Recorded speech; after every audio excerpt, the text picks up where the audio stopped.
আল্লাহর নবী খুশি হয়ে গেল। চিন্তা করার বিষয় আছে যে আল্লাহর নবী উম্মতিদের জন্য সেখানেও যে চিন্তায় চিন্তিত। রাসূল আমার রহমাতুল লিল আলামিন করে আল্লাহ তাআলা দুনিয়ায় পাঠিয়ে দিয়েছিল। দেখেন আল্লাহ পাক রব্বুল আলামিন তাকে দাওয়াত করেছে। আল্লাহর নবী চলে গিয়েছিল, আল্লাহর সাথে কথা বলেছিল, আল্লাহর সাথে দেখা হয়েছিল, আল্লাহর সাক্ষাৎ হয়েছিল।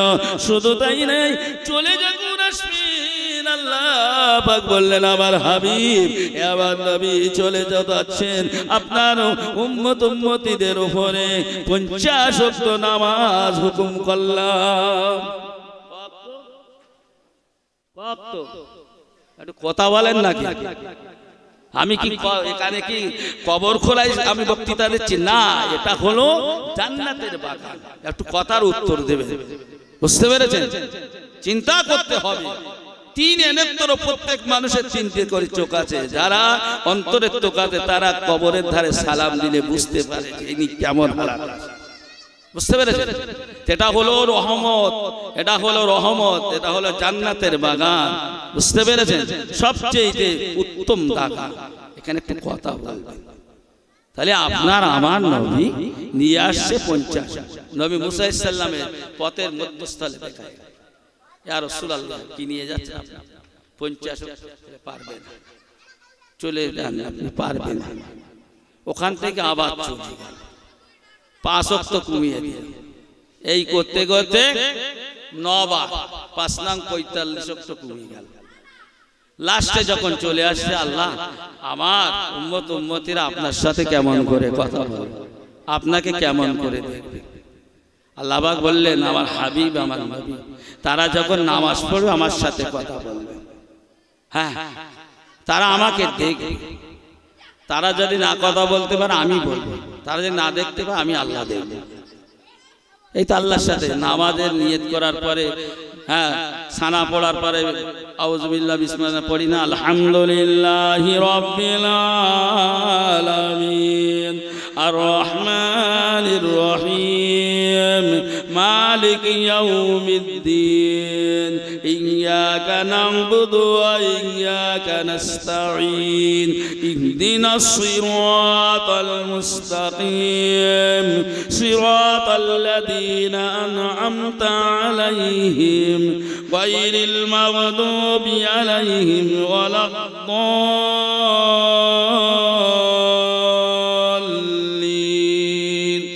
আল্লাহর সাথে কথা বলছে, বুঝতে পারলেন? বললো তারা যদি না কথা বলে আমি কথা বলবো, তারা যদি না দেখতে পায় আমি আল্লাহ দেখবো। জোরে বলেন সুবহানাল্লাহ। তাহলে আমরা নামাজের মতো নামাজ পড়তে হবে। কেমন নামাজ? খুব সুন্দর ভাবে নিয়ত করে ওদিকে নামাজ হবে। সেই এক মাওলানা সাহেব ইমামতি করছে আর এক হাজী সাহেব নামাজ পড়ছে পিছনে। আসরের নামাজ 4 রাকাত। নামাজ পড়তে পড়তে পড়তে পড়তে হাজী সাহেবের 4টে ছেলে 4টা, বুঝতে পারছেন? তো ওই প্রত্যেক রাকাতে হিসাব করে যে আমার এই ছেলের টাকা কি করি, কি হয়, কোন পথে যায়। এইবার করতে করতে 3টের হিসাব হয়ে গেছে। এমত অবস্থায় ইমাম সাহেব সালাম ফিরিয়ে দিয়েছে। এই ইমাম সাহেব, ও হুজুর কয় রাকাত নামাজ পড়লে? বলে কেন 4 রাকাত? বাচ্চারা হ্যাঁ, বললো না আমার 4টে ছেলে চাকরি করে, আমি হিসেব আয় রোজগার আমি ওই নামাজের মধ্যে করি, হিসাব করি, কিন্তু আমার 3টে ছেলের হিসাব ওই এখন আরেকটা ছেলের বাকি আছে, সালাম ফিরলে হয়ে গেল না। তা নামাজের মধ্যে এরম নামাজ পড়লে হবে না। দান করে চিন্তা করতে করতে আমার সব এদিকে গেলে হবে না, বুঝতে পেরেছেন? নামাজের মতো নামাজ পড়তে অবশ্যই খোদার কসম করে বলছি আল্লাহ কবুল করে দেবে, আল্লাহ কবুল করে দেবে, এতে মিস, বুঝতে পেরেছেন? আল্লাহ নবী জনাবে মুহাম্মদ রাসূলুল্লাহ সাল্লাল্লাহু আলাইহি সাল্লাম চলে আসলেন। ও আমার বাপজানেরা ভাইজানেরা, চিন্তা করেন সেই সফর মাসের 27 রাতে আল্লাহর নবী কি করেছিল না? অসুস্থ হয়ে পড়েছিল। পড়ে তারপরে আপনার আমার নবী 12 রবিউল আউয়াল সোমবার দুনিয়া থেকে বিদায় নিয়েছিল।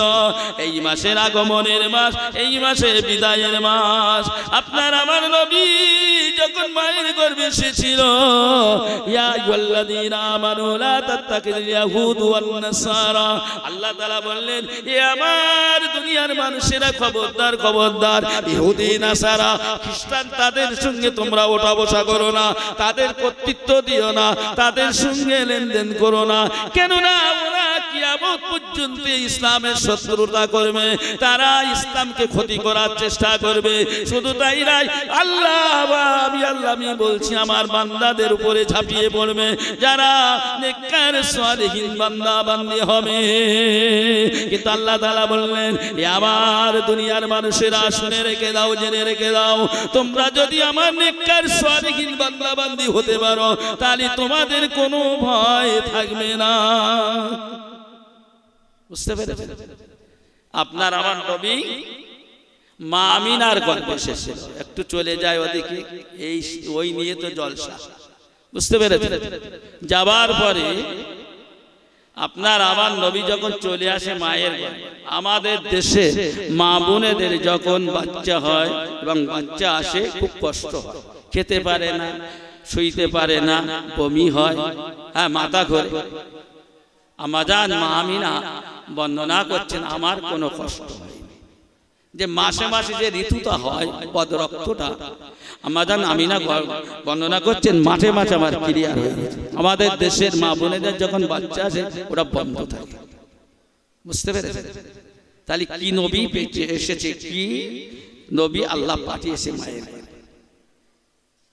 সেই রহমাতুল লিল আলামিন, হ্যাঁ, যে রাসূলকে আল্লাহ না পাঠালে কিছু বানাতো না। এমত অবস্থায় মা আমিনার গর্ভে আল্লাহ রাসূলকে আল্লাহ পাঠিয়েছেন। এমত অবস্থায় মা আমিনা যারা হজ পাকে গিয়েছে তারা দেখে এসেছে মৌলুদের নবী কুড়িয়ে ঘর পৃথিবীর দিকে আসে, ওই ঘরটা এখনো সরকার রেখে দিয়েছে, তোলায় আপনার খেজুরের পাতা দিয়ে চাল করা আছে এবং তার উপরে আবার ঘর করে লাইব্রেরি করে দিয়েছে। শুধু তাই না, ওই ঘর থেকে মা আমিনা সকালবেলা বার হয়ে আসে, পাশে আবু কুয়াইস পাক যে আঙ্গুলের ইশারায় চন্দ্র দ্বিখণ্ডিত করেছিল আল্লাহর নবী, সেই আবু কুয়াইস পাহাড়টা কেটে কেটে কেটে কেটে এখন সরকার ছোট করে দিয়েছে। ওর পাশে গেস্ট হাউস করেছে, বাইরের দেশের আপনার মুসলমানরা যারা হজ করতে আসবে ওখানে থাকা খাবার ব্যবস্থা। শুধু তাই নাই, মা আমিনা বর্ণনা করেন, আমি ঘর থেকে সকালে বার হয়ে গেছি, ওই পাহাড়ের উপরে সাফা মারওয়া আবু কুয়াইস পাহাড়, ওর গায়ে লাগাতার পাহাড় ছিল, সরকার এখন কেটে কেটে রাস্তা করে দিয়েছে। এমত অবস্থায় দেখছি একটা পাহাড়ে বাঘ এবং একটা পাহাড়ে হরিণ দাঁড়িয়েছে, একটা বড় বাঘ পাহাড়ে আর একটা বড় আপনার হরিণ দাঁড়িয়েছে। বাঘটা দৌড়ে দৌড়ে এসে হরিণের গাল চাটছে, হরিণটা দৌড়ে দৌড়ে বাঘের গাল চাটছে। মা আমিনা দেখে অবাক হয়ে গেল, আশ্চর্য হয়ে গেল, বলে এ কি ব্যাপার, হরিণ যদি বাঘের সামনে পড়ে কোনোদিন তো ছেড়ে দেয় না, আজ খেলাধুলো করছে, এই চিন্তা করছে মা আমিনা, আর ওই দিকে তাকিয়ে আছে। এমন অবস্থায় বাঘটা আস্তে আস্তে মা আমিনার দিকে রওনা দিল। মা আমিনা আস্তে আস্তে ঘরের দিকে পিছিয়ে আসতে লাগলো, দৌড়ে দৌড়ে দৌড়ে দৌড়ে মা আমিনার কদমে লুটিয়ে পড়লো। আল্লাহ পাকের কুদরতে আল্লাহ পাকের জবান খুলে গেল, ও মা আমিনা, মা আমিনা পালিও না, মা আমিনা ভয়ে লুকায়ও না, মা আমিনা তোমাকে খেতে আসেনি, মা আমিনা তোমার গর্ভে যিনি আসেন আখিরি জামানার নবী, শেষ জামানার নবী, ওই নবীর খাতিরে আজ আমরা হিংসা দ্বন্দ্ব ভুলে গেছি। ও মা আমিনা, আপনার গর্ভে যদি নবী না আসতো আমি বাঘ দুনিয়া আসতে পারতাম না।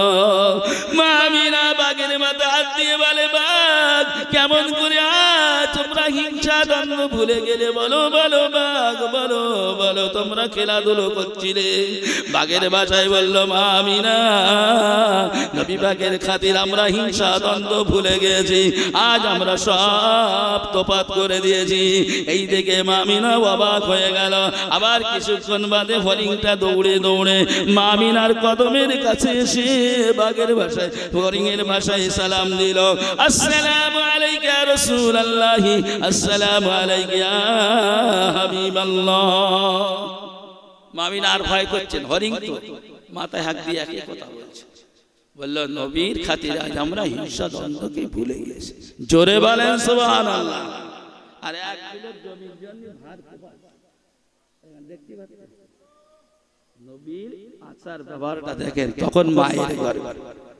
তখন দুনিয়া আসেনি বুঝতে পেরেছেন তখন দুনিয়া আসেনি আল্লাহর নবী সেই সময় অবস্থা দেখেন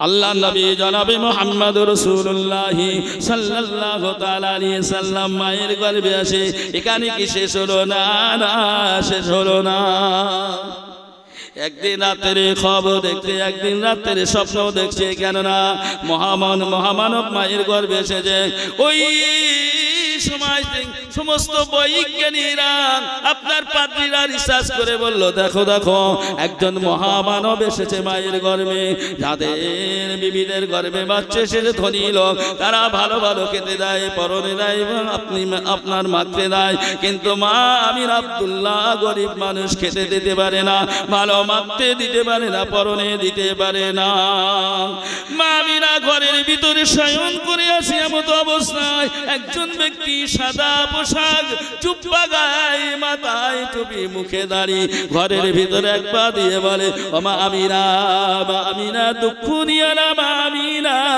কষ্টের কথা মনে করো না ও মা আমিনা তোমার গর্ভে যিনি আছেন তিনি হলেন আখিরি জামানার নবী শেষ জামানার নবী জনাবে মুহাম্মদুর রাসূলুল্লাহ সাল্লাল্লাহু তাআলা আলাইহি সাল্লাম তোমার গর্ভে এসেছে জোরে বলেন সুবহানাল্লাহ আরেকটু জোরে বলেন সুবহানাল্লাহ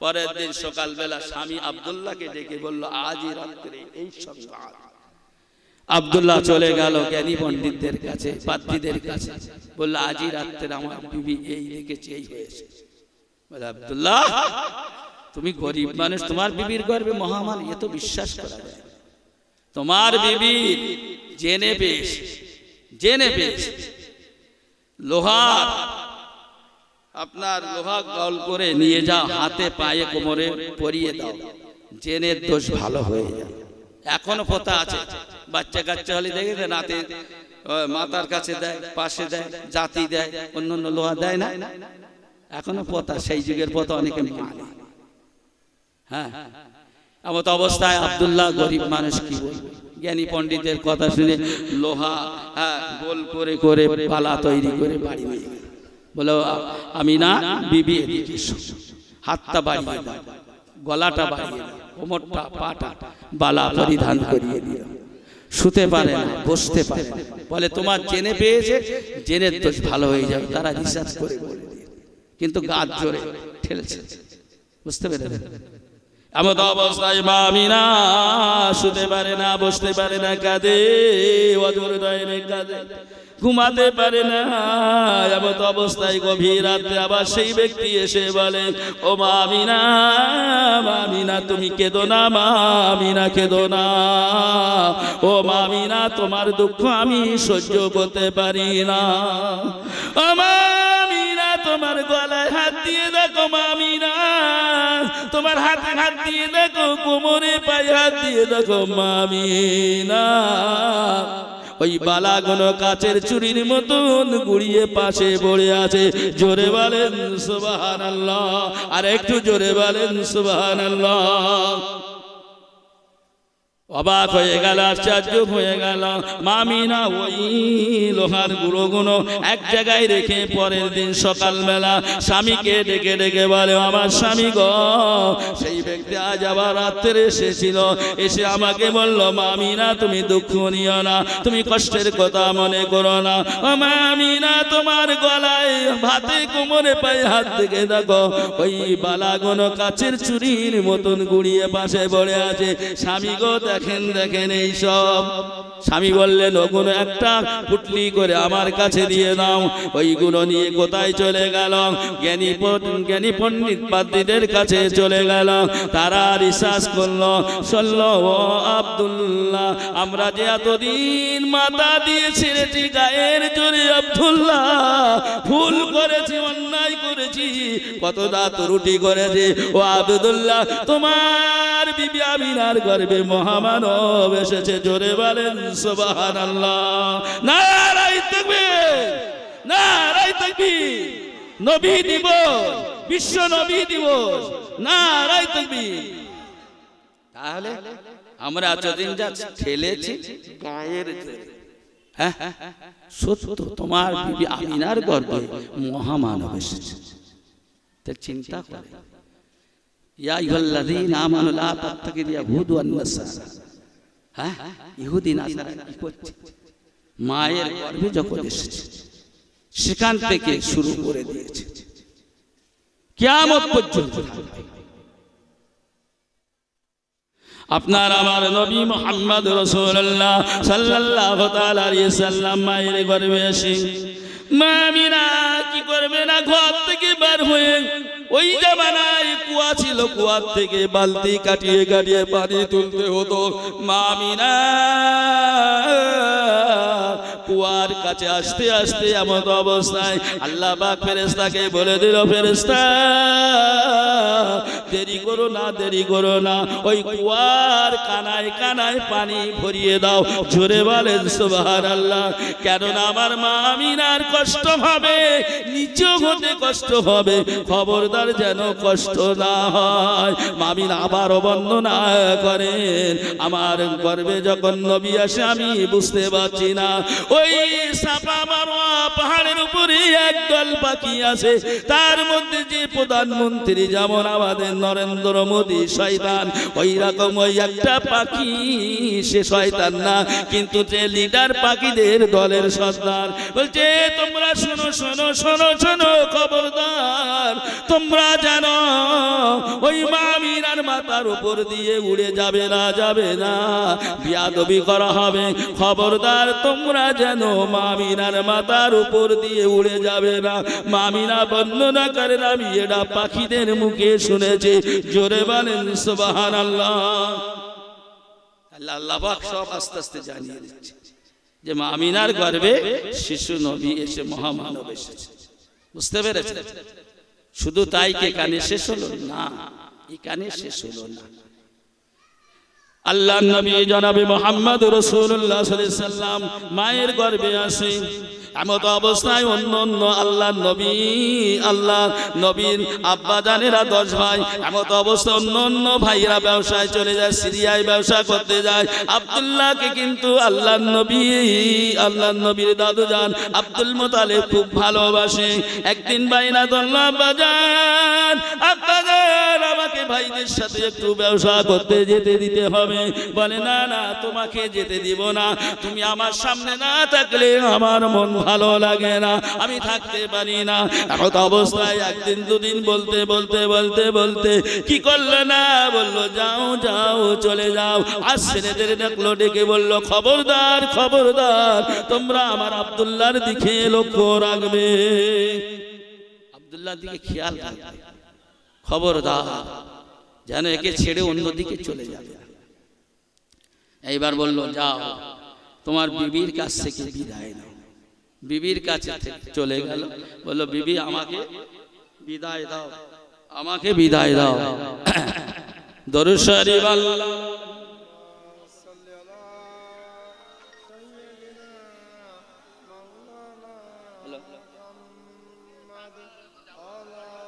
ইমরান বলে মিস কর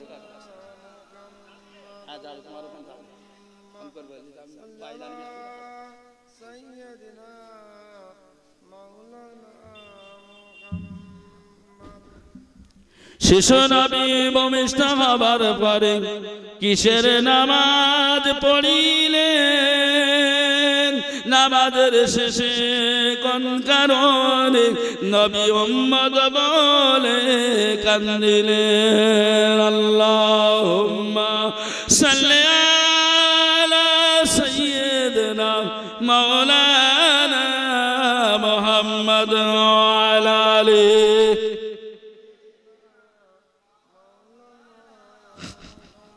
এমত অবস্থায় বিবির কাছে চলে গেল, বিবি আমাকে ইজাজত দাও, আমাকে একটু যেতে দাও, ভাইরা আস্তে আস্তে বড় হয়ে যাচ্ছে, টাকা পয়সা, আমাকে একটু যেতে বলে। এখানে কোনো জনশূন্য কোনো মানুষ নাই, জঙ্গল, বাঘের ভয়, আমি একা কেমন করে থাকি? বলে থাকো, আব্বা আসে, থাকো, আমাকে বিদায় দাও, আমি ভাইদের সাথে চলে যাই। ওরা ফিরে আসো, অনেক অনেক টাকা দিয়ে আসে, যাই যাই। সঙ্গে সঙ্গে কি করলো না বিবি আমিনা স্বামীকে গোসল করে দিল, স্বামীকে গোসল করিয়ে দিল, নতুন কাপড় পরিধান করিয়ে দিতে যাবার সময় বারবার হাতের থেকে পড়ে যায়। মামিনা কাঁদে, তবু কান্না অবস্থায় পোশাক পরিধান করিয়ে দিল। ভাইজানদের কাফেলাদের সঙ্গে চলতে থাকলো। মামিনা পাহাড়ের উপরে দাঁড়িয়ে আছে, আব্বাজান আব্দুল মুতালিব দাঁড়িয়ে আছে। যতদিন দৃষ্টিতে দেখা যায় কত দূর দেখে। স্বামী আমি আব্দুল্লাহ কি করলো না, যাও বিবি ঘরের ভিতরে চলে যাও, ঘরের ভিতরে চলে যাও, ও বিবি চলে যাও, চলে যাও, হাত ইশারা করে বলে। যতদিন দেখা, যত দূর থেকে দেখা যাচ্ছিল আর দেখা যায় আস্তে আস্তে ঘরের মধ্যে চলে গেল। যাবার পরে এইবার ভাইজানেদের কাফেলাদের সঙ্গে যেতে যেতে যেতে যেতে ঠিক জায়গায় পৌঁছে গেল। আপনার ব্যবসা শুরু হয়ে গেল। ব্যবসা করতে করতে করতে করতে অনেক দিন হয়ে গেল। আগে যেমন ভাইরা যেত অল্প টাকা লভ্যাংশ দাঁড়াতো, আব্দুল্লাহ যখন সঙ্গে গেল যাবার পরে 3 গুণ ব্যবসায় লভ্যাংশ দাঁড়িয়ে গেল। এমন তো অবস্থায় সন্ধ্যা ঘনিয়ে আসলো।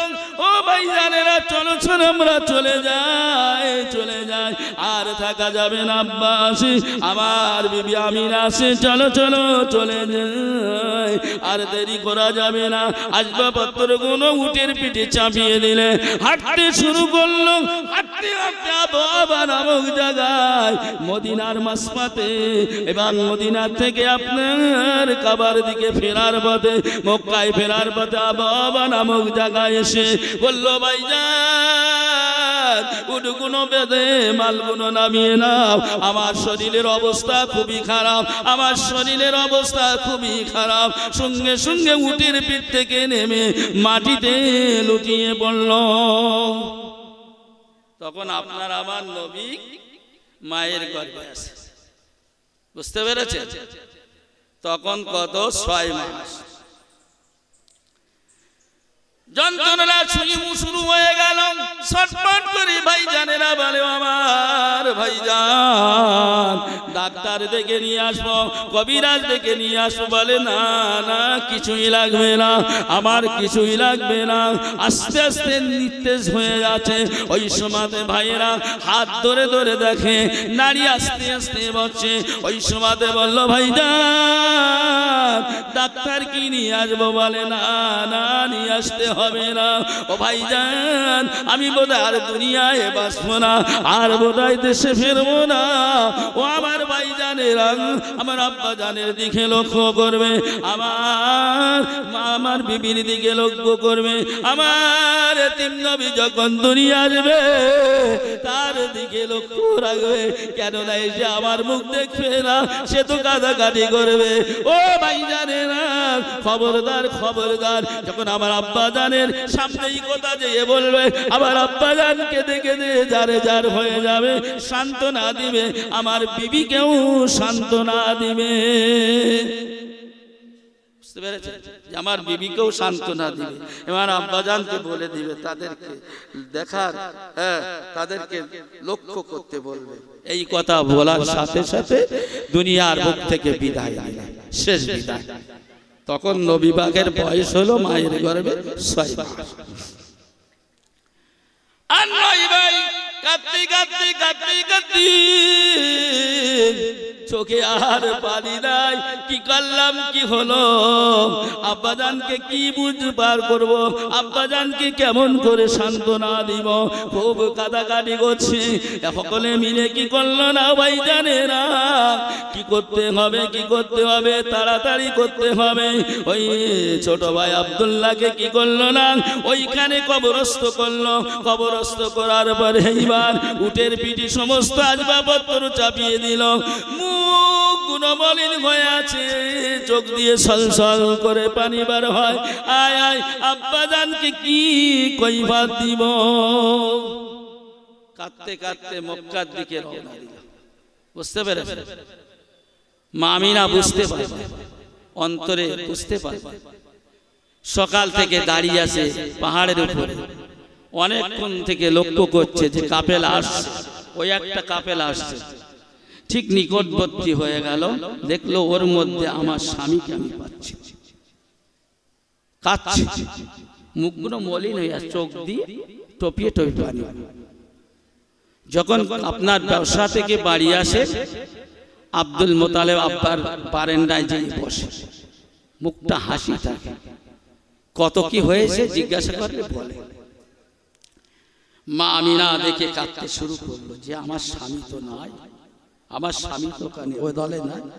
আস্তে আস্তে আব্দুল মোতালেবের বারান্দায় চলে গেল ভাইয়েরা, যে এসে লক্ষ্য করলেন আব্দুল মোতালেব, আমার কলিজার টুকরো সন্তানের তোমাদের মুখগুলো মলিন কেন, তোমাদের চোখে পানি কেন? তখন ওই সময় বলছে আব্বাজান, আব্বাজান আমার ছোট ভাই আব্দুল্লাহকে আমরা হারিয়েছি আব্বাজান। আব্বাজান এই জন্য আমাদের মুখগুলো মলিন, চোখ দিয়ে পানি পড়ে। আবা নামক জায়গায় এসে আমার ভাইজানের বুকের যন্ত্রণা শুরু হয়ে গেল। আমি বললাম, আমরা বললাম ডাক্তার ডেকে নিয়ে আসি, কবিরাজ ডেকে নিয়ে বলে না না না না আনতে হবে না, অনেক দুনিয়ায় বেঁচে ছিল। অবশেষে বলল আর আমি দুনিয়ায় বাঁচবো না, আর আমি দুনিয়ায় থাকবো না। কিন্তু আমার আব্বাজানের দিকে তোমরা লক্ষ্য করো, আমার আব্বাজানকে বলে দিও এতিম নবী যখন দুনিয়া আসবে তার দিকে যেন খেয়াল রাখে, তার যেন কষ্ট না দেয়। আব্বাজান এই কথা বলার সাথে সাথে আমাদের ভাই আব্দুল্লাহ দুনিয়ার বুক থেকে বিদায় নিয়েছে। এই কথা শোনা মাত্র আব্দুল মোতালেব আব্বাজান খেয়াচার খেয়ে পড়ে গেল। তোমরা কি করলে, কি করলে? আমার আব্দুল্লাহকে আমি না দেখলে বাঁচতে পারবো না, আমার আব্দুল্লাহকে না দেখলে আমি থাকতে পারি না। চিন্তা কর, কাচ্ছে। ওদিকে বৌমা আমিনা ছুটে আসে, আব্বাজান আপনার ছেলে মনে হয় দুনিয়ায় নাই।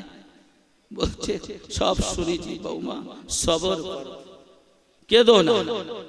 তাহলে চিন্তা করেন, আপনার আমার নবী যখন 6 মাস মায়ের গর্ভে আব্বাকে হারালেন, আব্বাকে হারালেন, আব্বা আর দুনিয়া আব্বা বলতে পারবে না। এমন তো অবস্থা, যে দিনটা, যে রাতটা চলে গেল রবিউল আউয়াল সোমবার শবে সাদেকের সময় রাসূল দুনিয়া এসেছে। এই দিনে দুনিয়ায় আসবেন নবী, এমত অবস্থায় ইয়া আইয়ুহাল্লাযীনা আমানু লা তাত্তাখিযু ইয়া আইয়ুহাল্লাযীনা আমানু লা ইয়াত্তাখিযু লা ইয়া আইয়ুহাল্লাযীনা আমানু লা তাত্তাখিযুল কাফিরিনা, হ্যাঁ ইয়া আইয়ুহাল্লাযীনা আমানু লা ইয়াত্তাখিযুল কাফিরিনা আউলিয়া মিন দুনিল মুমিনিন। বুঝতে পেরেছেন? আল্লাহ পাক যে কথা বলেছিলেন ঠিক সেই কথা মোতাবেক আবার আব্দুল মোতালেব শুয়ে আছে কাবার চাতোয়ালে।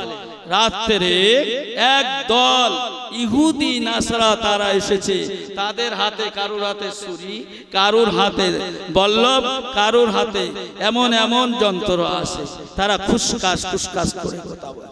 আব্দুল মোতালেবের ঘুম ভেঙে গেল। ঘুম ভেঙে যাওয়ার সাথে তোমরা কে গো, তোমরা কে গো? বলে কুরাইশ বংশধর আব্দুল্লাহর বাড়িতে মা আমিনার ঘরটা। কেন? বলতে মহামানব দুনিয়ায় আবির্ভূত হবে, তাকে দুনিয়ার থেকে আমরা পুতুল করব, নইলে আমাদের ধর্মটা বিলীন হয়ে যাবে, আমাদের ধর্মটা থাকবে না। হ্যাঁ, আমাদের সমস্ত ঠাকুরগুলো ধ্বংস হয়ে যাবে। এই বলার পরে আব্দুল মুতালিব কি করলো না, সঙ্গে সঙ্গে অন্য কুরাইশদের ঘরগুলো দেখিয়ে দেন, অন্য সাইডে সেদিকে চলে। আব্দুল মুতালিব বর্ণনা করছেন, আমি দেখছি একদল পাখিরা তারাও আনন্দ করছে, মহামানব আসছে, আমরা খুব শান্তি, আমরা খুব খুশি। শুধু তাই না, আসিয়া রহিমা তারাও চলে যাচ্ছে কোথায়? ধাত্রী হিসেবে মা আমিনার বাড়িতে চলে যাচ্ছে। জোরে বলেন সুবহানাল্লাহ। এমন অবস্থায় দেখে আব্দুল মুতালিব কি করলো, ওদের দেখিয়ে দেখে হ্যাঁ অন্যদিকে রাস্তা দেখে আস্তে আস্তে মা আমিনার ঘরের দিকে চলে যাচ্ছে। মা আমিনার ঘরের দিকে যেতে যেতে যেতে যেতে যেতে দেখেন একজন ব্যক্তি তরোয়ারি নিয়ে দাঁড়িয়ে আছেন।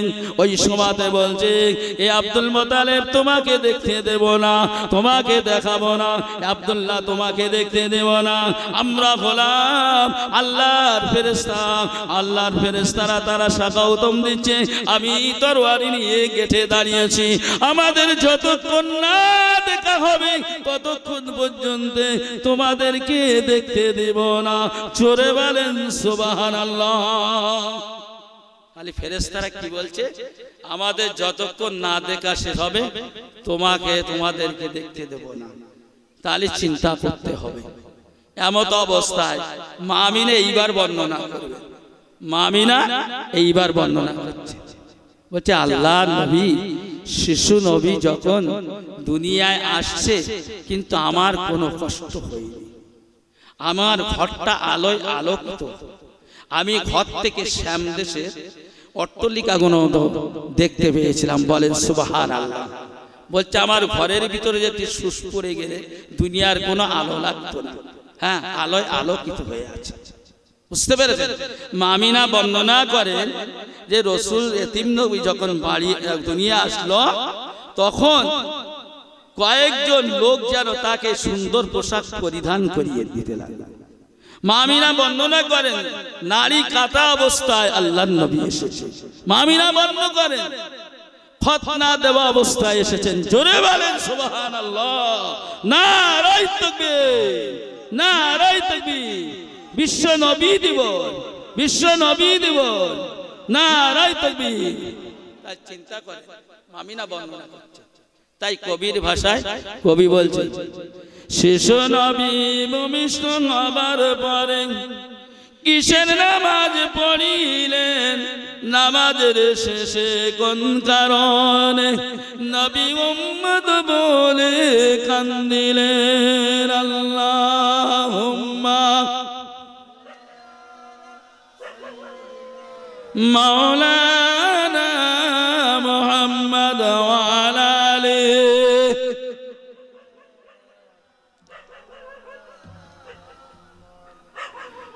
তাহলে আপনার আমার নবী দুনিয়া এসেছিল এতিম হয়ে, এতিম হয়ে। তাই আল্লাহ রসুল এতিমদেরকে ভালোবাসতে বলেছে। আল্লাহ রসুল এতিমদের মাথায় হাত বসেছে, এতিমদেরকে নিয়ে মানুষ করেছে, সান্ত্বনা দিয়েছে। বুঝতে পেরেছেন? আজ আমরা মুসলমান সেই নবীর উম্মত উম্মতি হয়ে আমরা কোনো ভালোবাসতে পারলাম না, মহব্বত করতে পারলাম না। তাহলে বাঘ নবীকে ভালোবেসেছে, হরিণ নবীকে ভালোবেসেছে, পাখি ভালোবেসেছে, কাকর পাথর পর্যন্ত ভালোবেসেছে, গাছ পর্যন্ত ভালোবেসে, সৃষ্টির সেরা মানব আমরা কোনো ভালোবাসতে পারলাম না। তাহলে আবু বকর জান্নাতে প্রথম যাবে না আমি কলিমার দিন আমি আগে যাব? কেটা আগে যাবে? ছেলেদের মধ্যে আবু বকর সিদ্দিক। হ্যাঁ, তাহলে চিন্তা করে আমরা একটু নামাজ পড়তে ইচ্ছা হয়, আসসালাতু খায়রুম মিনান নাওম, ঘুমাইতে নামাজ হতো, ওইটা উল্টো হচ্ছে। আর শয়তান ওই সময় বুঝতে পেরেছেন? শয়তানের সঙ্গে জিহাদ করে আপনার আমার আল্লাহর হুকুম পালন করতে। তাহলে আল্লাহ, আমি আল্লাহর হয়ে যাব, আল্লাহ আমার হয়ে যাবে। ফাতেমা তো জোহরা রাদিয়াল্লাহু তাআলা আনহা রাতের অন্ধকারে তাহাজ্জুদের নামাজ আদায় করতেন। ফাতেমা তো জোহরা রাদিয়াল্লাহু তাআলা আনহা রোজা রাখতেন। যদি ছেলেদের কোনো অসুখ হতো, রোগ হতো, সঙ্গে সঙ্গে কি করলো না, মান্নত করলো, কি করলো না, আমার ইমাম হাসান হোসেন রাদিয়াল্লাহু তাআলা আনহুমার যদি রোগ থেকে আল্লাহ শিফা দাও, আমি 3টে নফল রোজা আদায় করে দিব। আর আমার ঘরে আল্লাহ যদি আমার ছেলে ভালো হয়, 3 মসজিদি মুসল্লি খাইতে। আরে বাবা, বুঝতে পেরেছেন? 3টে রোজা আল্লাহ রসুল বলে গিয়েছিল ফাতেমা এইভাবে চলবে। আর আমরা উল্টো, ছেলে হচ্ছে না, মান্নত করতে হারায় যাচ্ছে, হুজুর আমার একটা ছেলে দাও। কাজ শেষ বল, ওর শেষেই ছেলে দেওয়ার মালিককে দাও, আল্লাহ না, আল্লাহর কাছে চাইতে হবে। উল্টো পাল্টা চাই আমরা অনেকে, বসিরহাট যায়, ফুরপুরায় যায়, উল্টো পাল্টা দোয়া, হুজুরের কাছ থেকে রুহানি দোয়া চাইতে। বুঝতে পেরেছেন? এমন অবস্থায় ফাতেমা জোহরা রাদিয়াল্লাহু তাআলা আনহা গভীর রাতে উঠে তাহাজ্জুদের নামাজ আদায় করতেন। আল্লাহর হয়ে গিয়েছে, আল্লাহ তাআলার হয়ে গিয়েছিল। ওই সময় আল্লাহ পাক বললেন, জিবরাইল, জিবরাইল চলে যাও, চলে যাও, নবী পাকের বেটির ঘরে চলে যাও, চলে যাও। ইমাম হাসান হোসেন রাদিয়াল্লাহু তাআলা আনহুমা দোল্লায় ঘুমাচ্ছে, যাও যাও চলে যাও, দোল্লায় দোল দিবে। ফাতেমার গোলার সুর মিলিয়ে দোল্লায় দোলা দিবি, যেন নামাজের বিঘাত না ঘটে। আমি একদিন কাগজে দেখছিলাম, আমাদের সজাগ মুসলমান বউ রোজায় আছে এবং তারাবি নামাজ পড়ছে, ওই ব্যক্তি মদ পান করে যে এত মারা মারলো, তার বিবি দুনিয়ার বুক থেকে শেষ হয়ে গেল। নাউজুবিল্লাহ। চিন্তা করতে দুনিয়ার, তাহলে চিন্তা করতে হবে। এটা আমাদের বাদুড়ে লাইন হয়েছে, বুঝতে পেরেছেন? অনেকদিন দেখেছি তো। আর আপনার আমার ঘরের ফাতেমা, নবী পাকের বেটি ফাতেমা আল্লাহর কাছে চাইতে লাগলেন। যেমন ইমাম হাসান হোসেন রাদিয়াল্লাহু তাআলা আনহুমা ঈদের দিনে নতুন জামা পরবে বলে কাঁদছে, মা মা মা মা, আমাদের নতুন কাপড় না দিলে আমরা ঈদের ময়দানে যাব না। বাইনা করেছে ফাতেমা জোহরা রাদিয়াল্লাহু তাআলা না, কি করলো না, 2 রাকাত নামাজ পড়ে আল্লাহর কাছে কাঁদলেন, আল্লাহ গো আপনার কাছে সাহায্য চাই, আপনার কাছে আমি সাহায্য চাই। আল্লাহ আমার কলিজার টুকরো সন্তানেরা নতুন জামা কাপড় না পরিধান করে ঈদের ময়দানে যাবে না। আল্লাহ যেটা করলে আপনি সন্তুষ্ট হন সেইটা করেন। মুনাজাত শেষ হতে না হতে আল্লাহর ফেরেশতা মাধ্যমে জান্নাতের 2 রঙের পোশাক পরিয়ে পাঠিয়ে দিল। জোরে বলেন সুবহানাল্লাহ। ওমা মিন দাব্বাতিন ফিল আরদি ইল্লা লাল্লাহি রিজকুহা। রিজের মালিক হলো আল্লাহ। আল্লাহর কাছে চান,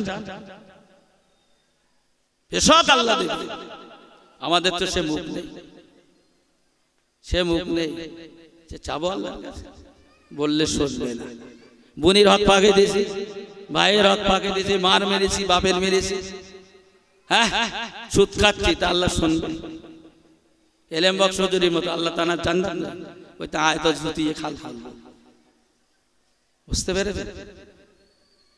তাই চিন্তা করতে হবে যে আল্লাহ পাক কি নিয়ামত পাঠিয়েছিল আপনার আমার জন্য।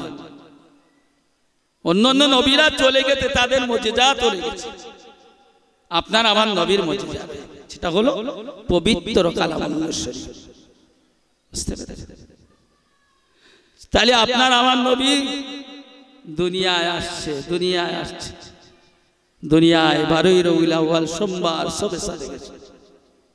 একটু ঠান্ডা মাথায় বসবেন। রাত ক ঘন্টা একটু বলে, দিন ক ঘন্টা? তাহলে 12 দুগুণ 24 কলেমা পড়েছেন, কলেমা দেখে লা ইলাহা ইল্লাল্লাহু মুহাম্মাদুর রাসূলুল্লাহ। লা ইলাহা ইল্লাল্লাহ, এই আল্লাহর নামটা অক্ষর দেখবেন, আরবি অক্ষর 12টা অক্ষর আছে। কোনটা? 12টা। মুহাম্মাদুর রাসূলুল্লাহ, আল্লাহর নবীর নামে 12টা ওয়ার্ড আছে। জোরে বলেন সুবহানাল্লাহ। 24টা 25টা নেই, 12 দুগুণ 24, রাত 12 দিন 24। আল্লাহর নামে 12টা, নবীর নামে 12 দুগুণ 24, 24 দুগুণ 48, কিন্তু 49 হলোটা। চিন্তা করছে? তাহলে আল্লাহ পাক রব্বুল আলামিন নবীকে কত ভালোবাসে, নবীকে কত মহব্বত করে, চিন্তা করছে। যেমন আদম আলাইহিস সালাম জান্নাত থেকে বিতাড়িত, বলল ওয়ালা তাকরাবা হাজি শাজারাত, ওই গাছের নিকটবর্তী হও না, ফল খেও না, খবরদার নিষেধ করে দিলাম আল্লাহ। কিন্তু শয়তানের বশবর্তী পড়ে মা হাওয়া আলাইহিস সালাম পান করলে আব্বাকে পান, সঙ্গে সঙ্গে জান্নাতের পোশাক খুলে গেল, দৌড়াদৌড়ি করছে জান্নাতের। মা হাওয়া আলাইহিস সালাম 5টা পাতা নিয়েছিল, আব্বাজান 3টে পাতা নিয়েছিল। বুঝতে পেরেছেন? গুপ্ত অমুদগুলো ঢাকার জন্য। এই জন্যে বেটা ছেলে মরে গেলে 3 কাপড়, আর মেয়ে ছেলে 5 কাপড়। বুঝতে পেরেছেন? জান্নাত থেকে বাইর করে দিল। কোথায় দিল? আব্বাজানকে দিল সীমা, ভারতবর্ষ। মা হাওয়া আলাইহিস সালামের জেতা। বুঝতে পেরেছেন? নবী আদম আলাইহিস সালাম কাঁদছে 350 বছর ধরে ধরে, রব্বানা যালামনা আনফুসানা ওয়া ইল্লাম তাগফির লানা ওয়া তারহামনা লানাকুনান্না মিনাল খাসিরিন। আল্লাহ মেহেরবানি করে আমার গুনাহ maaf করে দাও, ক্ষমা করে দাও। আপনি যদি maaf না করেন, ক্ষমা না করেন, ক্ষতিগ্রস্ত দলভুক্ত হয়ে কাঁদছে। কাঁদতে কাঁদতে চোখে আর পানি নাই। আল্লাহ বললেন যাও ফেরেশতা, আমার নবী আদম কি বলতে চায়। চলে গেল। চলে যাবার পরে সালাম দিলেন, আপনি কি বলছেন বলেন। আল্লাহ পাক পারে বলছে আমি জান্নাত থেকে বিতাড়িত, তাই আমি আল্লাহর কাছে ক্ষমা প্রার্থী। শুধু তাই না, আমার বিবির সাথে দেখা হয় না, তার জন্য আমি কাঁদছি। এমত অবস্থায় এই সংবাদ নিয়ে আল্লাহর কাছে চলে গেল। আল্লাহর কাছে বলার পরে বলল যাও ফেরেশতা, আমার নবীকে কয়েক ধাপ মারতে বলো, সৌদির জমিনে পৌঁছে যাবে। আদম আলাইহিস সালাম কত বড় ছিল বলেন? বিশাল বড়, বিশাল বড়, 60 গজ বড়, 60 গজ লম্বা। বুঝতে পেরেছেন? তাহলে কবর কত বড়? বললেন কয়েক ধাপ মারলে সৌদির জমিনে পৌঁছে। আল্লাহ সবকিছু করতে পারে। চলে গেল। চলে যাবার পরে হাজিরা হজ করতে যায় আরাফাতের ময়দানে, জাবালে রহমত পাহাড়ে, যেখানে আল্লাহ রসুল শেষ বায়ান দিয়েছিল, শেষ খুতবা দিয়েছিল। সেখানে ওই পাহাড়ে উঠছে আর ওই দোয়া করছে, কিন্তু দোয়া কবুল হচ্ছে না। পাহাড়ের শেষ চূড়ায় গেল। যাবার পরে আল্লাহর কাছে কাঁদে, রব্বানা যালামনা আনফুসানা ওয়া ইল্লাম তাগফির লানা ওয়া তারহামনা লানাকুনান্না মিনাল খাসিরিন। কিন্তু আল্লাহ দোয়া কবুল করলেন না। আল্লাহর নবী আদমের মনে পড়ে গেল, আমি একদিন দেখেছিলাম সে মহল্লায় লেখা আছে লা ইলাহা ইল্লাল্লাহ মুহাম্মাদুর রাসূলুল্লাহ। জান্নাতের চৌকাঠে ওই নামের পাশে এই নামটা লেখা ছিল, জান্নাতের পাতায় ওই নামটার পরে এই নামটা লেখা ছিল। ওই নামটা নিয়ে যে ওসিলা দিয়ে কেঁদেছিল, সঙ্গে সঙ্গে আল্লাহ তাআলা দোয়া কবুল করেছিল। জোরে বলেন সুবহানাল্লাহ। আমার বলা বক্তব্য কি জানেন? বক্তৃতা যে আমরা সেই নবীর উম্মত, আমাদের দোয়া আল্লাহ কবুল করবে না কেন? হ্যাঁ, আমাদের মুখ ভালো না? দিনের বেলা, দিন সকাল থেকে সন্ধ্যা পর্যন্ত একটু দরুদ শরীফে পড়ি না নবীর প্রতি। আল্লাহ রসুল নিষ্পাপ বেগুনা নবী ছিলেন, 70 থেকে 100 বার তওবা করতেন। আমরা কবার করি? কবার করি? সেই একটা কথা মনে পড়ে যায়, কিছু মনে করবেন, কিছু মনে করবেন না। সেই জন্যে যুবক বয়সে ভালো করে শিখতে হয়, সহি করে পড়ার জন্যে। যে ভাই বড় ভাই হাটে যায়, গভীর রাত্রে বাড়ি আসে, ছোট ভাই বয়না ধরেছে আমি একদিন হাটে যাব, গভীর রাত্রে বাড়ি আসবে, যদি যা পাঠিয়ে দিয়েছে। একদিন দুদিন যেতে যেতে বড় ভাই রাস্তার ধারে ডেবল গাছ আছে, উঠে বসেছে, বুঝতে পেরেছে? তা যেই না তোলায় এসেছে তখন গাছের ডাল নিয়েছে, তখন আর কুলু আল্লাহ বলতে কুলু হগল বগল, কুলু হগল বগল, তখন কুলু আল্লাহ ভয় লাগলে কেমন? এখন থেকে যদি শেখা যায়, শিখলে সহি করে মুখ দিয়ে বার হবে। যে কবরে যখন বলবেন মান রব্বুকা মান দীনুকা, তখন আরবি টু আরবি হয়ে যায়, আল্লাহ বলিয়ে দেন। সেদিকে লক্ষ্য করতে হবে। ইন্নামা আমালু বিন্নিয়াত, আমাদের নিয়ত খারাপ, হ্যাঁ আমাদের নিয়ত খারাপ। তাহলে আদম আলাইহিস সালাম নবী পাকের ওসিলা দিয়ে কেটেছে, আল্লাহ দোয়া কবুল করেছে। আমরা সেই নবীর উম্মতি করে আল্লাহ পাঠিয়েছে। তাই আল্লাহর নবী ভারতবর্ষের জমিনে আসতে পারিনি বলে আল্লাহ তাআলা কাবা শরীফের দরজা এবং হাজারে আসওয়াদ, জমজম কূপ, সাফা মারওয়া এবং নবী পাকের মৌলুদিন নবী কুড়ে ঘর, মিনা, মুজদালিফা, আরাফার জমিন আল্লাহ তাআলা আমাদের দিকে ফিরিয়ে রেখেছে। জোরে বলেন সুবহানাল্লাহ। চিন্তা করছেন তাহলে আমরা কোন নবীর উম্মত? যে রাসূলকে না বানালে কিছুই বানাতো না আল্লাহ। আল্লাহ কি নিয়ামত দিয়েছেন। রাসূল দুনিয়া আসছে, ইহুদি নাসারারা দুনিয়ার থেকে বিদায় দেয় বলে ষড়যন্ত্র হয়েছে। আল্লাহ নবী দুনিয়া আসলেন, দুনিয়া আসার পরে আপনার আমার নবী দিন দুনিয়ার নবী জনাবে মুহাম্মদ রাসূলুল্লাহ এতিম হয়ে দুনিয়া আসলেন, আব্বার মুখ দেখতে পেল না। এমত অবস্থায় সেই যুগের এমন একটা প্রথা ছিল, বেটা ছেলে ভূমিষ্ঠ হলে অন্যের কাছে দিয়ে লালন পালন করে তার কিছু সোনা দানা টাকা পয়সা দিতে হতো। মেয়ে ছেলে ভূমিষ্ঠ হলে কি করতো না, গোলা টাকা পুঁতে তাকে কোতল করে মেরে ফেলতো।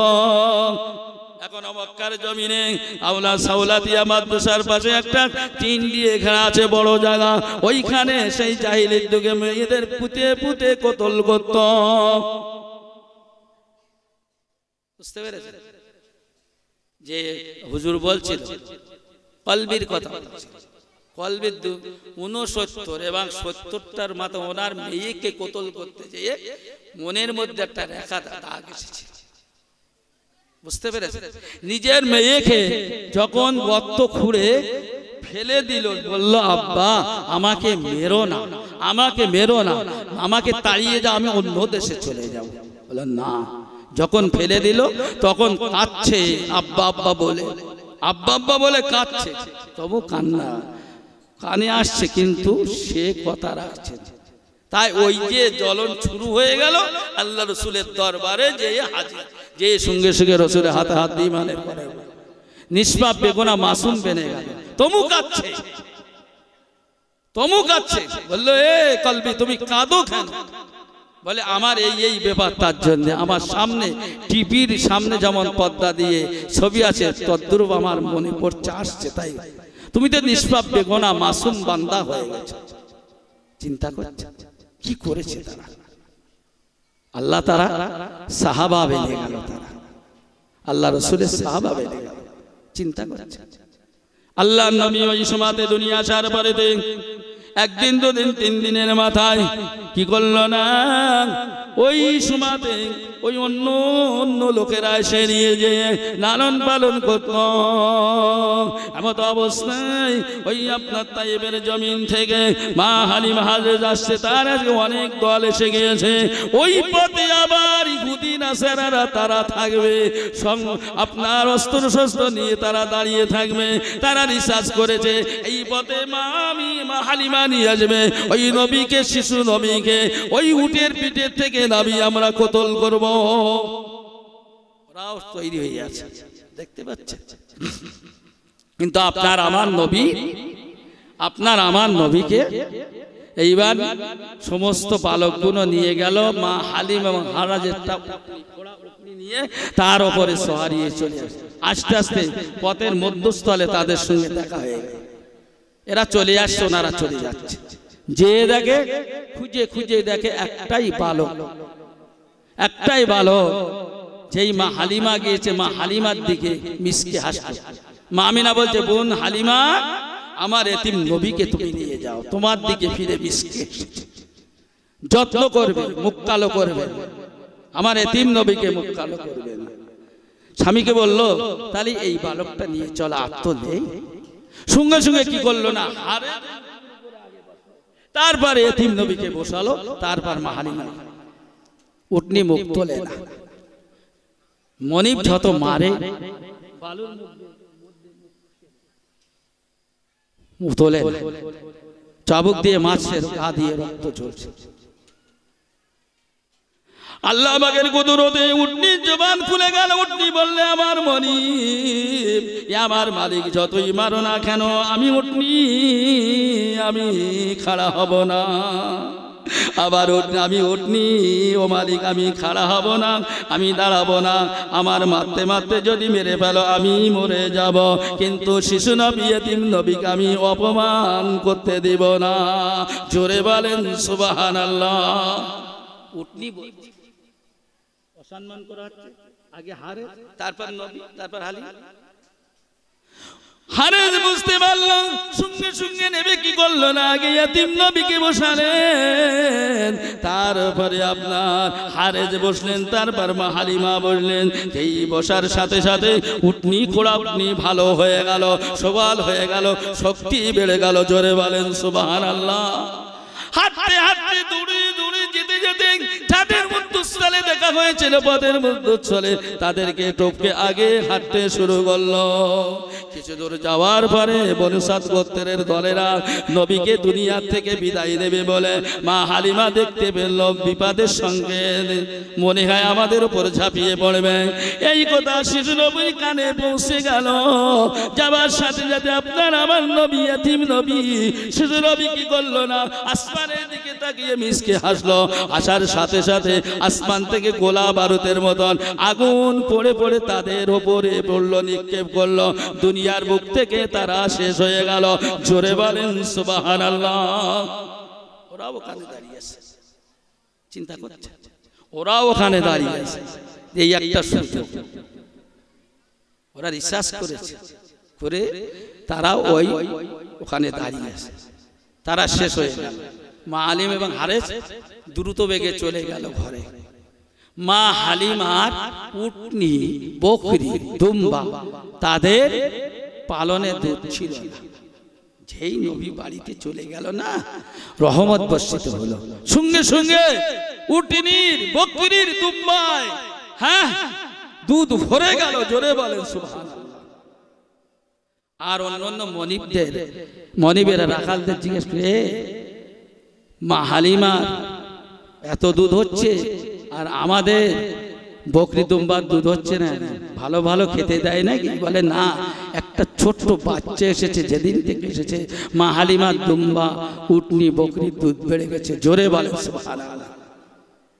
চিন্তা করছে, সকলে লাইন করে গেল যে তোমার বালকের পাটা ধুয়ে একটু আমাদেরকে দাও। শুধু তাই নয়, আপনার আমার নবী, দিন দুনিয়ার নবী জানাবে মুহাম্মদ রাসূলুল্লাহ সাল্লাল্লাহু তাআলা আলাইহি সাল্লাম তায়েফে যাবেন।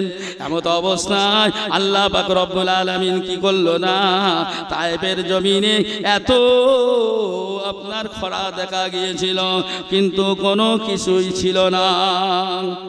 আল্লাহ পাক রব্বুল আলামিন বললেন, এবার ফেরেশতারা ওই তায়েফের জমিনের ওই বড় বড় পাথরগুলো, খারাপ মাটিগুলো ওই সাগরে ফেলে দাও।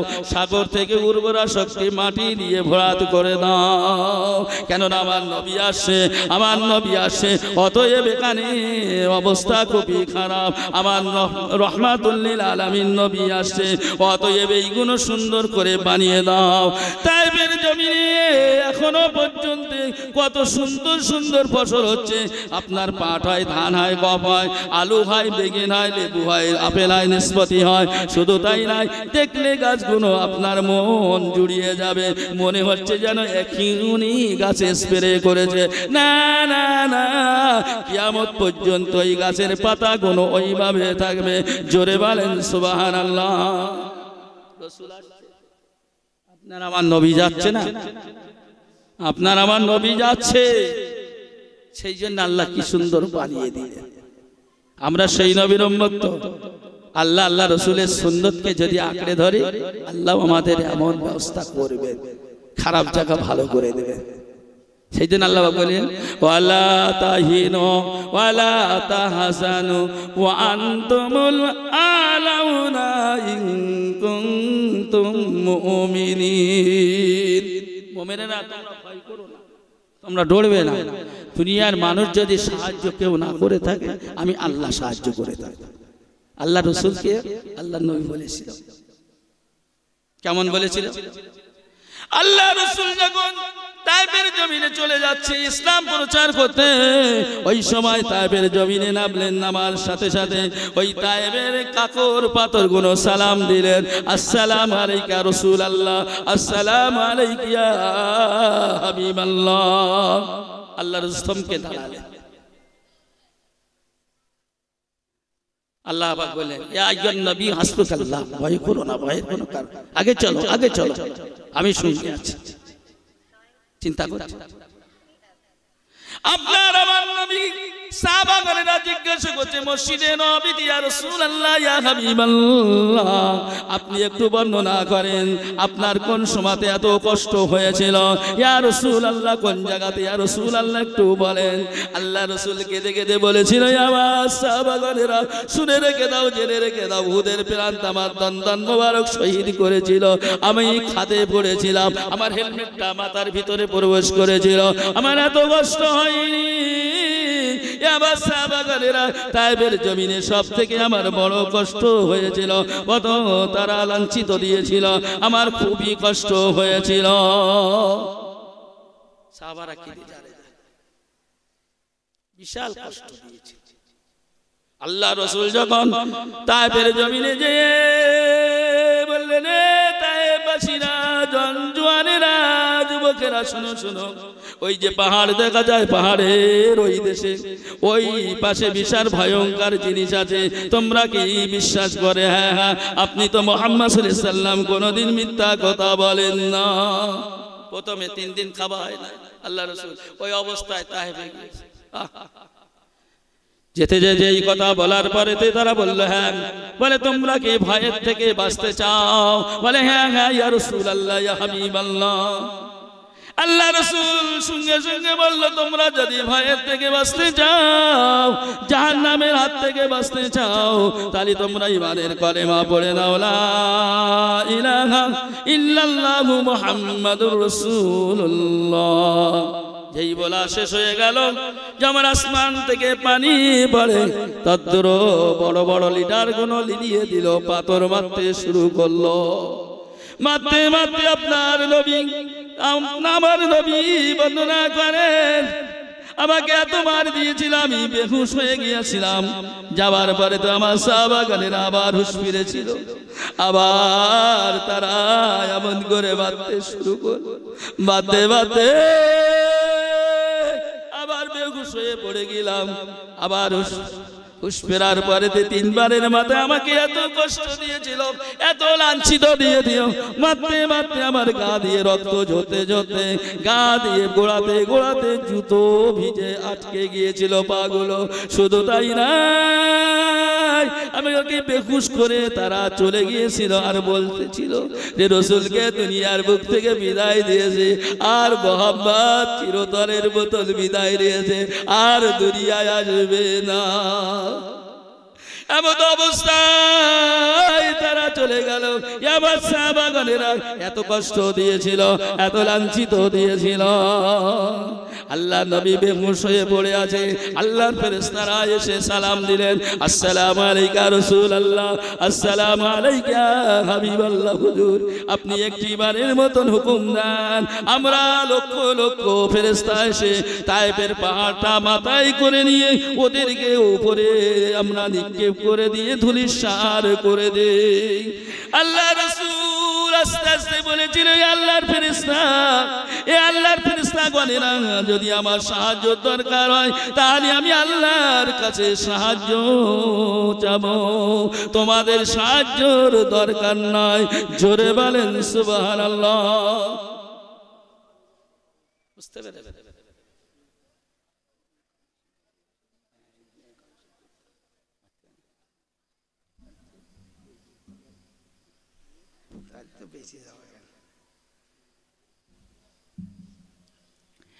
এমত অবস্থায় আল্লাহ রাসূলের পালিত পুত্র ওয়াইরাদ জায়েদ রাদিয়াল্লাহু তাআলা আনহু সঙ্গে ছিলেন। আসরের নামাজের কিছু সময় আছে। আল্লাহ রাসূল ডেকে ডেকে বলছেন, এ জাহিদ, এ জাহিদ, এখনো কি আসরের নামাজের টাইম আছে? এখনো কি টাইম আছে?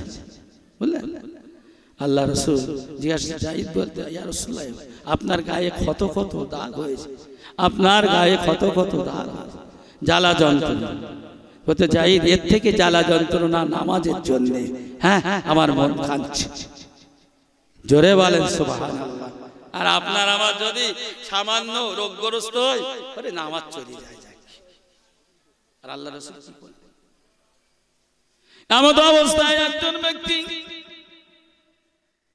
এক গ্লাস আঙুলের রস এনে আল্লাহ রাসূলের মুখের কাছে ধরল। আল্লাহ রাসূল বললেন, এ আল্লাহর বান্দা, বলো বলো তোমার বাড়িটা কি? ইউসুফ আলাইহিস সালামের বাড়ির কাছে। বলল, হ্যাঁ। বলল, হুজুর আপনি কেমন করে বুঝতে পারলেন, জানতে পারলেন? বলে, এক নবী অপর নবীর খবর রাখে। আল্লাহর নবীরা যত সামনে পিছনে ডাইনে বামে আসমানে যত দূর টের পায়, কিন্তু আমরা মানুষ হয়ে দেখতে পাই না। ও বাবা, আপনি তো আমার মুখের কাছে আঙ্গুরের রস ধরেছেন গ্লাসটা, আমার আজ 3 দিন খাওয়া হয় না, 3 দিন অনাহারে আছে। আল্লাহ রাসূল আঙ্গুরের রসটা পান করলেন। আর আমাদের একদিন যদি খাওয়া না, ও চাচা নামাজ পড়ে না বাবা, আমার শরীর খুব খারাপ বাবা, আমি দাঁড়াতে পারছি না। আর আল্লাহ রাসূল কি করলেন বলেন তো? কি করলেন? চিন্তা ভাবনা করতে হবে। নবী আসে কানে শুনি, চোখে দেখলাম না, মনে করি উড়িয়া যাই সোনার মদিনায়।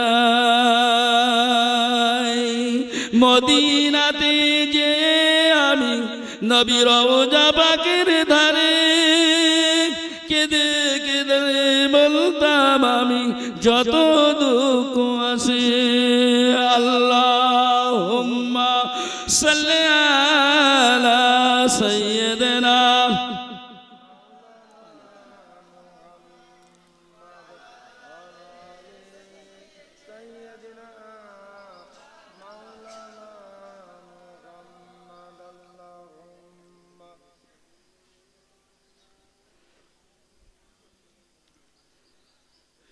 মক্কা ছেড়ে যেদিন নবী মদিনাতে যান, যাবার পথে দয়ার নবী বারে বারে চান। জোরে বলেন সুবহানাল্লাহ। রাসূল চলে যাচ্ছে মক্কায়, আল্লাহ বললেন চলে যাও মক্কায়। রাসূল গেল কোথায়? মা আয়েশা সিদ্দিকা রাদিয়াল্লাহু তাআলা আনহার মসজিদ পর্যন্ত। আবার খাবার কথা মনে হলো, মাতৃভূমির কথা, আবার এসে আবার চললেন, হ্যাঁ আবার ফিরে আসলেন, আবার চললেন যে না আল্লাহর হুকুম হয়েছে, আর থাকা যাবে না, আর থাকা চলবে না। বুঝতে পেরেছেন? তাই রাসূল বললেন, ও কাবার ঘর দাও না যে মোর বিদায়, মুশরিকেরা তোমায় মাঝে না রাখে যে আমার। আল্লাহুম্মা সাল্লি আলা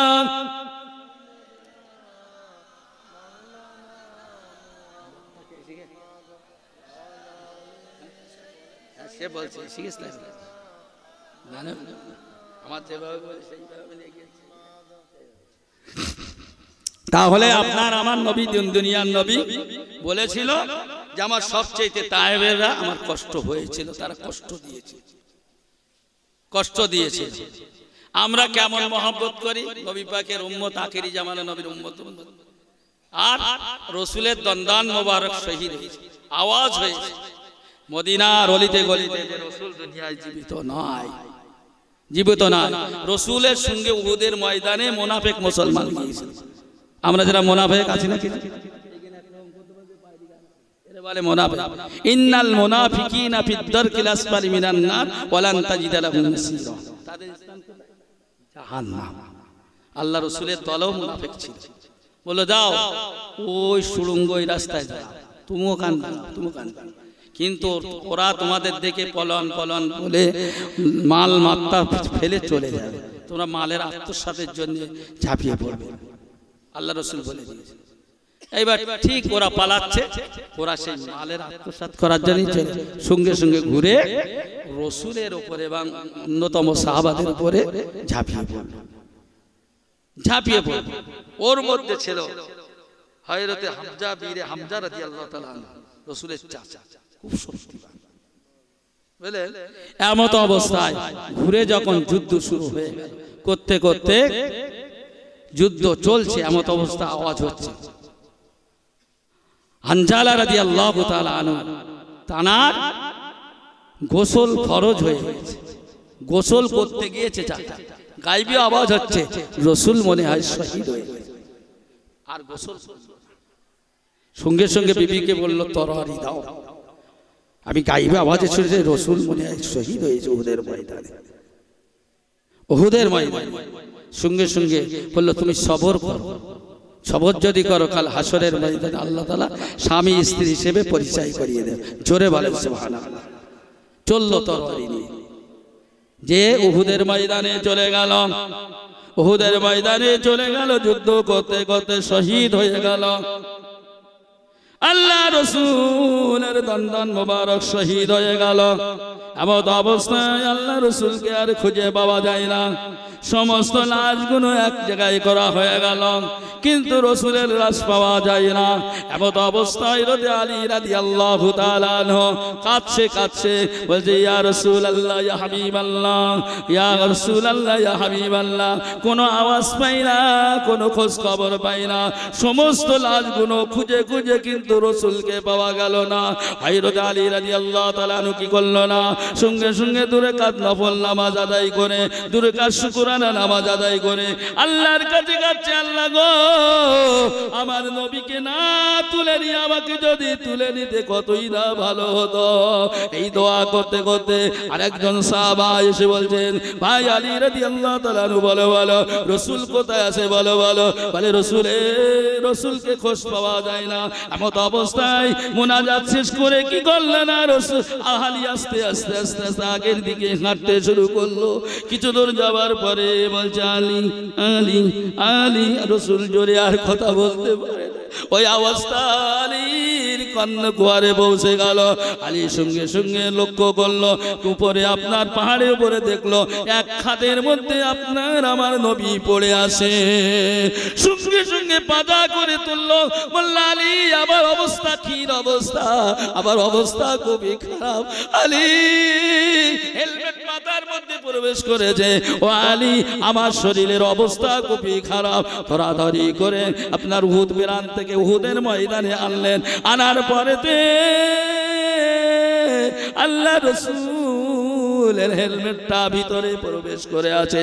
এমন অবস্থায় একদম শক্তিমান সাহাবা কি করলো না, ইয়া রাসূলুল্লাহ ইয়া হাবিবাল্লাহ, আমার প্রাণ অপেক্ষা আপনাকে ভালোবাসি, আমি দাঁত দিয়ে জোরপূর্বক আপনার মাথার হেলমেটটা ছিনিয়ে নেব। বলে না, তোমার ক্ষতি হতে পারে। বলে ইয়া রাসূলুল্লাহ, আমি সহ্য করতে পারবো না। ইয়া রাসূলুল্লাহ ইয়া হাবিবাল্লাহ, আমি ওই হেলমেটটা জোরপূর্বক ছিনিয়ে নিব। দাঁত দিয়ে ধরে জোরপূর্বক ছিনিয়ে নিল। রাসূল যেখানে ছিল কিন্তু তার 10-15 হাত দূরেই ছিটকে পড়ল, তার একটা দাঁত ভেঙে গেল। শুধু তাই নয়, যেই না হেলমেট বার করে নিল, সঙ্গে সঙ্গে রক্ত গড়িয়ে জমিনে পড়তে শুরু করলো। আর একজন সাহাবা এসে কি করলো না, বললে রক্ত কার? বলে নবী পাকের মাথা রক্ত। সঙ্গে সঙ্গে জিভ দিয়ে চাটতে শুরু করলো, একটা রক্ত বাড়ির ওপর থাকতে দিল না। আল্লাহ রাসূল বললেন, এ আমার সাহাবা, জাহান্নামের আগুন তুমি হারাম করে দিলে। শুধু তাই নয়, আল্লাহর নবী জনাবে মুহাম্মদ রাসূলুল্লাহ সাল্লাল্লাহু তাআলা আলাইহি সাল্লামকে পাজাপাজি করে আস্তে আস্তে এক জায়গায় রেখে দিলেন। আল্লাহ রাসূলকে রেখে দিলেন। আল্লাহ রাসূলকে রাখার পরে বলছে, আমার চাচা হ্যাঁ কোথায় আছে? খুঁজে খুঁজে বার করে দেখে বুকটা চেরা আছে, কলিজা বার করে নিয়েছে, নাক গুনো কান গুনো হাত তৈরি করেছে। এমন অবস্থায় আল্লাহ নবী দেখে খুব কাঁদা কেঁদেছিল। এত কাঁদা কোনোদিন কাঁদিনি। আমার চাচাকে এত কষ্ট দিয়েছে, এত লাঞ্ছিত দিয়েছে, কিন্তু আমি বললাম ওর প্রতিশোধ আমি একদিন গ্রহণ করব। শুধু তাই না, আল্লাহ নবী জনাবে মুহাম্মদ রাসূলুল্লাহ সাল্লাল্লাহু তাআলা আলাইহি সাল্লাম এত ভালোবেসেছিল কেন? একদিন নবী মুহাম্মদ রাসূলুল্লাহ সাল্লাল্লাহু তাআলা আলাইহি সাল্লামের চাচা বীর হামজা বাড়ি ছিল না। এমন অবস্থা আবু জেহেল যে কি করলো না, এ ভাতিজা মুহাম্মদ, ভাতিজা মুহাম্মদ, কিন্তু আবু জেহেল কিন্তু নবী পাকের চাচা না, গ্রামবাসী ছিল। বুঝতে পেরেছেন? গ্রামবাসী হিসেবে চাচা। যদি অন্য দেশ থেকে একজন এখানে আসে তাহলে আমরা বলি তাকে চাচা বলি। হ্যাঁ, এমন তো অবস্থায় যে বলল, বাবা তোমাকে ধর্মার প্রচার করতে হবে, তুমি যেটা চাও সেই তো। বল না, চাদর দিয়ে ফাঁস দিয়েছিল, বেহুশ হয়ে জমিনে পড়ে গেল। চাচা শিকারিতে গিয়েছে, দাসী যেই না আসলো ওই কথাটা বললো যে মুহাম্মদ রাসূল এতক্ষণ বেঁচে আছে কিনা বলতে। আপনার আবু জাহেল গলায় ফাঁস দিয়েছে। সঙ্গে সঙ্গে আর বাড়িতে বসলো না, তরোয়ার তীর ধনুক নিয়ে চলে গেল। আবু জাহেলের ভাই, আবু জাহেল তুই কি মনে করছিস যে মুহাম্মাদের আব্বা নাই, মা নাই, দাদা নাই, তাই মেরেছে? তোকে ছেড়ে দাও। সঙ্গে সঙ্গে মেরে তীরটা মাথার মধ্যে প্রবেশ করলো। হ্যাঁ, ওই তীর রক্তমাখা তীর নিয়ে দৌড়ে দৌড়ে মুহাম্মদ রাসূলুল্লাহ সাল্লাল্লাহু আলাইহি সাল্লাম যেখানে সেখানে যেতে, ভাতিজা মুহাম্মদ এই দেখো আবু জাহেলের প্রতিশোধ নিয়েছে। আস্তে চোখটা মেলে বলছে, চাচা চোর যদি চুরি করে আমি মুহাম্মদ সন্তুষ্ট না, ডাকাত যদি ডাকাতি করে ধরে যদি তাকে মারা আমি সন্তুষ্ট। বলছে, বাবা তোমার তো নিজের কথা না, এ কথাটা তোমার মুখের কথা না। ওই সময়তে হামজা, পীরে হামজা বলেছিল, চাচা গো চাচা, চাচা বাবা ভাই বো মুহাম্মদ রাসূলুল্লাহ, তুমি আমাকে ঈমানের কলেমা পড়িয়ে দাও। সঙ্গে সঙ্গে পড়ে নিল লা ইলাহা ইল্লাল্লাহ মুহাম্মাদুর রাসূলুল্লাহ, মুসলমান হয়ে গেল। ওই চাচার অবস্থা দেখে খুব কাঁদা কেঁদেছিল আর বলেছিল, আমার সাহাবাগণেরা শুনে রেখে দাও, জেনে রেখে দাও, সমস্ত লাশগুলো কাঁধে করে করে করে করে মদিনায় নিয়ে চলো, জান্নাতুল বাকিতে কবর দিতে হবে।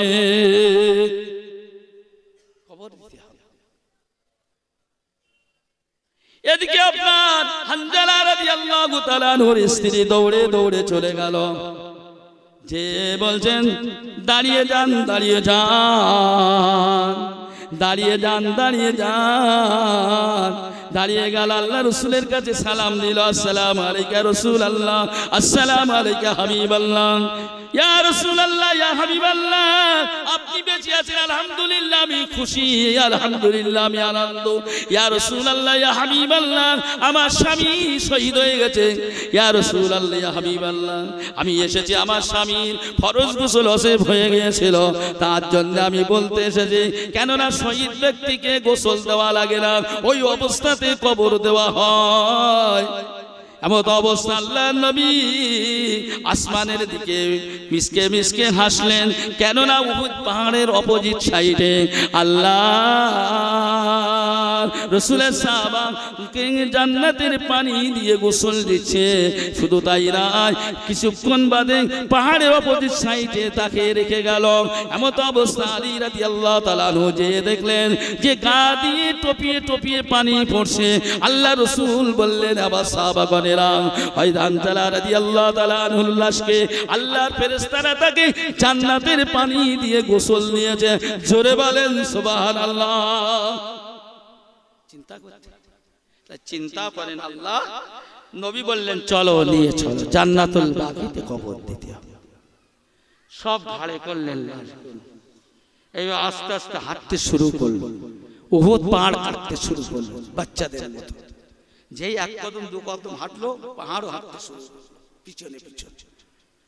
আল্লাহ রাসূল বললেন, এ পাহাড় তুমি কাঁদো কেন, তুমি হাঁটো কেন? জবান খুলে গেল, পাহাড় বলছে, ইয়া রাসূলুল্লাহ, হাবিবাল্লাহ, আমার কান্না বন্ধ হয়ে যায়। এই ৭০ জন সাহাবা আমার বুকে কবর দিতে হবে, আর আমি পাহাড় পুনরায় যে জায়গায় ছিলাম সেই জায়গায় থাকবো যদি ৭০ জন সাহাবা আমার বুকে কবর দেন। আল্লাহ রাসূল বললেন, সাহাবাগণেরা দাও উহুদের ময়দানে এদেরকে কবর দিও। পাহাড়ের কান্না বন্ধ হয়ে গেল, যেখান ছিল সেই জায়গায় পূর্বে চলে গেল। জোরে বলেন সুবহানাল্লাহ। চিন্তা করছেন তাহলে রাসূলকে কারা ভালোবাসে, কালা মহব্বত করেছে। আর আজ আমরা মুসলমান নবী প্রেমী, হ্যাঁ নবী প্রেমী, যুবকেরা হয়ে বউ প্রেমী, আর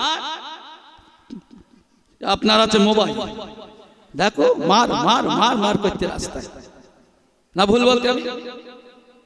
আর শুদ্ধ বলি বলতে বউ তালাক, বউ তালাক। এই বউ তালাক দেখো রাত্রি, আর ঘুরে দেখেন গ্রামে গ্রামে বোধহয় ১০০ লোক বাস করে, তা ৮০টা লোকের বউ ছেড়ে গেছে। মাসে ৮ বার করে পড়ার দরকার, বুঝতে পেরেছেন? সেদিন আমার কাছে এসেছে ওইরা, আমি ঠিক আছে তুমি যা বলেছো, সার কথা বলেছো, তালাকের কথা বলুনি, তোমার ৮টা মুদ্রা আসলা, তোমার খেসারায় তালাক, হ্যাঁ তোমার অভ্যাসে পরিণত হয়ে যাচ্ছে। তাহলে আল্লাহ রাসূল দেখিয়ে গেছে। আল্লাহ রাসূল ইসলাম প্রচার থেকে বাড়ি ঢুকলেন, এসে সালাম দিলেন, সালাম দিয়ে দেখে সালামের জবাব পেল আম্মা জান মায়েশা সিদ্দিকা রাদিয়াল্লাহু তাআলা। হ্যাঁ সবজি বাসছে। আল্লাহ রাসূল বলে, আমি একটু সাহায্য করব না? বলে সাহায্য করলেন। আর আমাদের ঘরে বিবিরা কাজ করতে দেরি হয়ে গেলে, একটু দেরি হয়ে গেলে রান্না করতে বাড়ি চালাচ্ছে। তাহলে আমরা কি মুসলমান, নবী প্রেমিক বলছি যে রাসূলের জীবন চরিত্র যদি বর্ণনা করা যায় ১ বছরে শেষ করা যাবে না, কিয়ামত পর্যন্ত শেষ করা যাবে না। আমরা মুসলমান, মুসলমানিত্ব আমরা বজায় রাখতে পারলাম না। টুপিটা খুলে একজনের ব্যাংকে গিয়েছে, টাকা পড়ে গেছে ১০০০ ২০০০, আর একজন টাকা তুলে নিয়ে বলছে খোদার কিরে আমি, বুঝতে পেরেছেন? খোদার কিরে নেই, পাশের লোক সেও হাজি লোক বলছে এই নিয়ে লোক নিতে পারে, বুঝতে পেরেছেন? কেমন হয়ে জানে, এক কানাবুলির লাঠির সাহায্য চলে, লাঠি হারাই গেছে, পথে বলছে বাবা আমার লাঠিটা দে, যে নিয়েছি এক এক করে যাচ্ছে, বুড়িমা আল্লাহর কিনে নেই, বুড়িমা আল্লাহর কিনে। এক হাজি সাহেব ৭ বার আসছে, বলতে বুড়িমা আমি তোর লাঠি নেইনি, আমি ৭ বার আসছি। বলতে বাবা তুই ছাড়া আমার লাঠি কেউ নেই, বুঝতে পেরেছেন? ওর ভয় নেই। তা কিছু কিছু লোক আছে কিরিয়ে খেয়ে খেয়ে তারা লজ্জা শরম, তা এইরাম আছে কিছু আমাদের সমাজে, তারা বাজে কথা বলে। কালেমাতুল কুফর বশিরুল যে কিতাবটা দেখবে, সামান্য কথায় বলায় ওটায় ঈমানের ক্ষতি হয়ে যায়, ঈমানের শক্তি কম হয়ে যায়, বলা খুব ক্ষতি, বুঝতে পেরেছেন? যেন আমি দেখেছি মসজিদে বলি সব জায়গায় যে নামাজ পড়ি আমরা, রুকুর পূর্বে যদি সিজদায় যাওয়া হয় নামাজ হবে না। দেখবেন আপনার আল্লাহু আকবার বলে রুকুতে গেল, যেই কিন্তু এই রুকুটা হলো না, তাই বললো রুকুর পূর্বে সিজদায় গেলে ও রুকু হলো না, নামাজ হলো না। আরেকটা জিনিস দেখবেন, আরেকটা জিনিস, আমরা রুকুতে গেলাম, তাসবিহ পড়লাম, উঠলাম, আরেকটা তারা নিয়ত করে শামিল হলো, কিন্তু নামাজ সঙ্গে পড়লো 3 রাকাত নামাজ, কিন্তু ওই রাকাতটা হলো না। অন্তত 3 তাসবিহ পারে ওখানে সুবহানাল্লাহ সুবহানাল্লাহ এত সময় পাতে হবে, তাহলে ইমামের সঙ্গে শরীক হতে পারবে। এইরকম আকসা আকসা আত্তাহিয়াত আমাদের পড়ার আগে হয়ে যাচ্ছে। দরুদ শরীফ, দোয়া মাসুদ, বুঝতে পেরেছেন? আমরা যে রোজার মাসে দোয়া পড়ি সুবহানাল জিলমুল কাল মালাকু, যেটা হ্যাঁ ওরা তাড়াতাড়ি কি বলে জানেন, রূহ হয়ে গেছে, আমার গাগে হয়ে যাচ্ছে। তাই চিন্তা করতে হবে, এই যে আত্তাহিয়াতটা পড়ি আমরা যদি সহি করে পড়ি সময় লাগে না, দরুদ শরীফটা পড়ি সহি, তাহলে তো রাসূল প্রেমিক হওয়া যাবে, নামাজটা আল্লাহর দরবারে কবুল হবে। বুঝতে পেরেছেন? সেই জন্য রাসূল বলেছেন, রাসূলের রওজার ধারে আল্লাহ ফেরেশতা মোতায়েন করে রেখেছে। আমরা যখন সবরেসানি করে পাঠাই, রাসূল বলছেন আমি তার নাম, তার বাপের নাম, তার মায়ের নাম পড়তে জানতে পারি। জোরে বলেন সুবহানাল্লাহ। কত সহজ। আল্লাহ রাসূল বললেন আমার রওজার ধারে এসে যে সালাম দিল, সে মনে করলো আমি জীবিত নবীকে সালাম দিয়েছি। তা চিন্তা করে সেই রাসূলের জলসা, সেই রাসূলের আগমনের মাস, সেই রাসূলের বিদায়ের মাস আমাদেরকে মরতে হবে না? অবশ্যই মরতে হবে। নিষ্পাপ বেগুনাহ নবী তানারও মরতে হয়েছিল। আমাদের মরণ কেন হবে? আমাদের মরণ ওই গরু ছাগলের মতন মরণ হবে। বুঝতে পেরেছেন? যাই বাহ, আমি কি করছি, মাওলানা সাহেব এসে গিয়েছে, আমাদের জন্য, আমার জন্য দোয়া করবেন, আমি আপনাদের জন্য দোয়া করি। মাদ্রাসার দিকে লক্ষ্য